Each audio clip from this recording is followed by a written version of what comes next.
Hace como 3 meses me operaron del apéndice y todo salió bien hasta la primera noche que me quedé en el hospital. Como algunos de ustedes sabrán, no se puede comer hasta un día después de cualquier cirugía, debido a que se puede llegar a vomitar. Ese día era tarde, como a las 11 de la noche.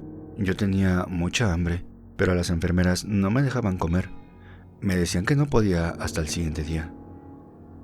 Tampoco podía tomar agua, pero yo ya no aguantaba más la sed. Así que le pedí de favor a mi papá que bajara por agua. Mientras él bajó, yo me quedé sola en la habitación. Estaba acostada en la cama esperando a que llegara mi papá, cuando de pronto escuché que alguien abrió la puerta y entró a la sala. Para que entiendan, mi habitación del hospital era como un pequeño departamento. Tenía una sala y esta tenía 2 puertas, una que conducía al baño y la otra puerta que es la de la habitación donde yo estaba. Y yo no podía ver nada, pues la puerta del cuarto estaba cerrada, y aparte pensaba que mi papá había llegado. Escuché que después entraron al baño, y después que salieron. Se escuchaban pasos que recorrían toda la sala. Se me hizo un poco extraño, por lo que comencé a hablarle a mi papá. Le decía: «Papá, ¿eres tú? Tengo sed, ¿podrías darme el agua?». Pero entonces hubo un silencio, nadie me contestaba. Estaba un poco nerviosa y no podía levantarme para investigar, así que tuve que quedarme con la duda. En eso escuché que la puerta de mi cuarto se abrió lentamente.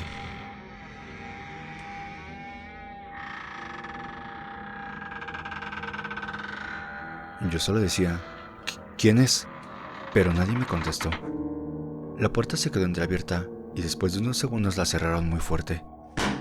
Segundos después de esto, llegó mi papá con el vaso de agua y me preguntó que si la enfermera se había metido.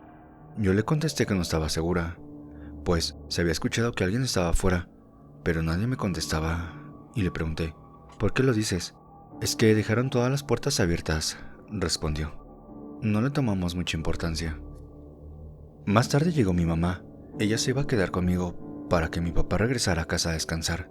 Cuando estábamos listas para dormir, mi mamá se quedó en la sala y yo estaba a punto de conciliar el sueño, cuando de pronto comencé a escuchar pasos por la habitación. Estaba aterrada, pues al voltear vi que no era nadie. Los pasos comenzaron a escucharse más cerca, como si alguien caminara hacia donde yo estaba. Comencé a hablarle a mi mamá con voz baja, pero ella estaba tan dormida que no me escuchaba.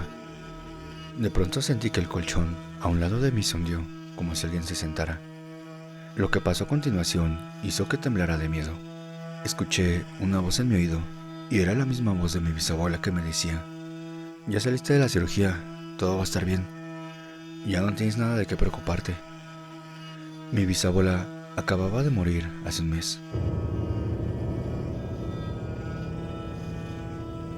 Cuando ella murió, no me pude despedir de ella, pero ella siempre decía que el día que se fuera, me iba a cuidar. Comencé a temblar, pues no me esperaba esto, y le grité muy fuerte a mi mamá, lo que ocasionó que se despertara asustada, corriendo hacia mi habitación. Le conté todo llorando, y la voz se me cortaba. Mi mamá me vio directo a los ojos y me abrazó. Le salieron lágrimas y me dijo: «No te quiero decir esto para que no te espantaras, pero ayer que salí de la cafetería del hospital, mientras te operaban, también escuché su voz que me decía: ella va a estar bien».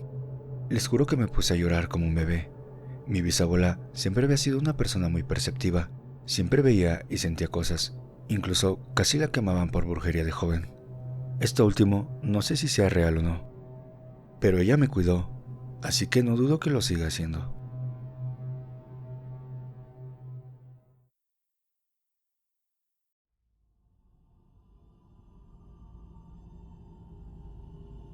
Esta historia le ocurrió a mi padre hace unos años, cuando se desempeñaba como guardia de la morgue en un importante hospital general del Bajío, en el centro de México. Mi padre era policía y se le asignó el cuidado de la morgue en una época donde, debido a la violencia de la guerra contra el narco, llegaban varias víctimas durante las noches. Había ocurrido que comandos armados entraban a los hospitales para rematar a sus objetivos, si es que estos habían sobrevivido, a extraer cuerpos de sicarios o simplemente con motivos de intimidación. Era una noche cálida de verano y mi padre estaba cubriendo el turno de las 11 de la noche a las 6 de la mañana, junto a otro compañero a quien llamaremos Miguel. Mi padre se encontraba fuera del hospital, tomando un café a eso de las 2 de la mañana, cuando recibió una llamada de Miguel en la radio. Miguel le explicó que un empleado de mantenimiento había estado trapeando en un corredor cerca de la morgue cuando alcanzó a ver una silueta corriendo de un lado a otro hasta el final del pasillo. Sin saber qué hacer, llamó a los elementos de seguridad y no tardó mucho tiempo para que mi padre se reuniera con Miguel y el empleado les diera su testimonio. Pensando que podría tratarse de algún miembro de un crimen organizado, los dos entraron al sótano del hospital y anunciaron su presencia, pidiéndole a quien estuviese del otro lado que se rindiera y que saliera con las manos en alto. Nadie les respondió, y más sorprendente aún, no había rastros de que alguien hubiese entrado por las puertas que conectaban con el piso superior del hospital. Se dividieron para cubrir más terreno, y mi padre se encontraba subiendo las escaleras al primer piso, cuando recibió una llamada de Miguel. «He visto correr al intruso de lejos. Es una mujer». Luego de reunirse, Miguel y mi padre corrieron en dirección al pasillo por donde había desaparecido la mujer, y fue ahí que la vieron, cerca de un corredor poco iluminado. Esta mujer estaba frente a una puerta gris de metal. Las luces en ese área del hospital fallaban mucho, y a esas horas se encontraban apagadas, por lo que no pudieron verla claramente. De lo que se distinguía, iba desarmada y llevaba un vestido que le llegaba hasta abajo de las rodillas, zapatos de piso y una cabeza llena de un esponjado cabello negro que le cubría las facciones. Miguel le habló a la mujer preguntándole de nuevo quién era. No hubo respuesta. En lugar de ello, la mujer abrió y entró a la habitación, azotando la puerta detrás de sí. Le tocaron y gritaron que abriera, sin respuesta alguna. La mujer había asegurado el cerrojo, así que la única forma de abrir fue llamar al de mantenimiento y pedirle las llaves. Cuando el empleado de mantenimiento llegó y escuchó lo que había ocurrido, les lanzó una mirada de confusión y preguntó si estaban seguros de lo que había ocurrido. Mi padre le dijo que sí, a lo que el empleado le respondió que era imposible, pues esa habitación no tenía forma de cerrarse desde dentro. De cualquier forma, les abrió, y los dos entraron apuntando con sus armas. Llevaban linternas, así que barrieron cada centímetro de la habitación con ellas en búsqueda de algo. Pero no había rastro alguno de la mujer o de cualquier cosa fuera del lugar, más allá de un olor desagradable y dulzón, que mi padre no pudo identificar al principio, pero el que causó bastante repulsión. El empleado de mantenimiento entró después de ellos y encendió las luces en la habitación. Efectivamente, el lugar estaba vacío, con excepción de algunas herramientas en anaqueles y 2 planchas de metal. Una estaba vacía y la otra estaba cubierta con una sábana y lo que parecía ser un cuerpo. Ahí estaba la mujer, oculta y haciéndose pasar como cadáver en el área de la morgue. Mi padre se acercó allá diciéndole que todo había terminado, que era mejor rendirse. Al aproximarse, percibió de nuevo el aroma, esta vez más fuerte. El olor era de un cadáver. Al retirar la sábana, mi padre sintió cómo se le encogía el corazón y Miguel dejó salir una maldición bastante fuerte.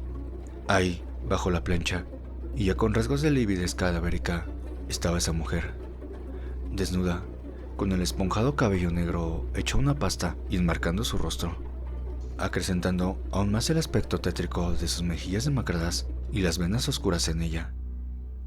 La etiqueta atada en el pulgar del pie derecho decía que había muerto 4 días atrás.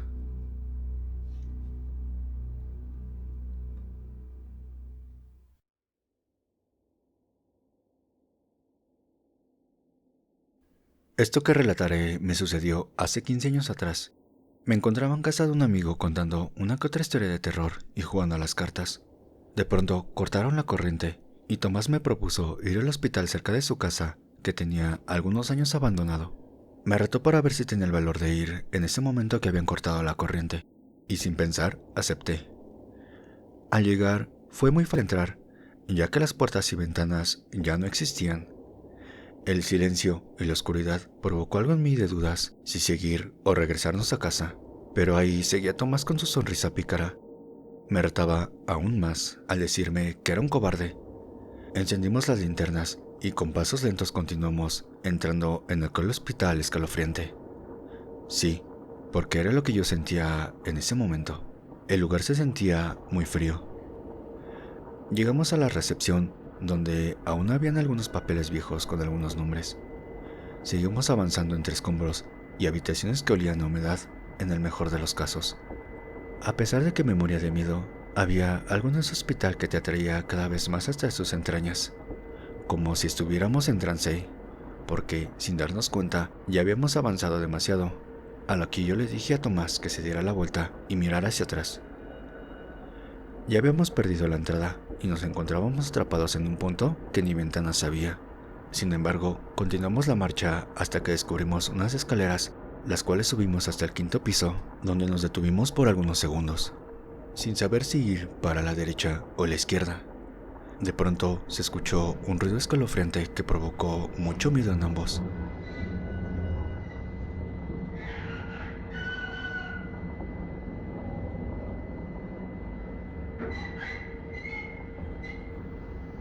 Tomás, que se hacía el más valiente de los dos, dejó escapar un grito aterrador. El ruido se repetía cada cierto tiempo. Muy aterrados, decidimos dar con el origen y entonces nos dimos cuenta de que se trataba de un elevador en marcha. Era como si alguien lo hubiera puesto a funcionar, pero no. Si solo estábamos nosotros dos en aquel lugar, que cada vez se tornaba más frío y aún más escalofriante.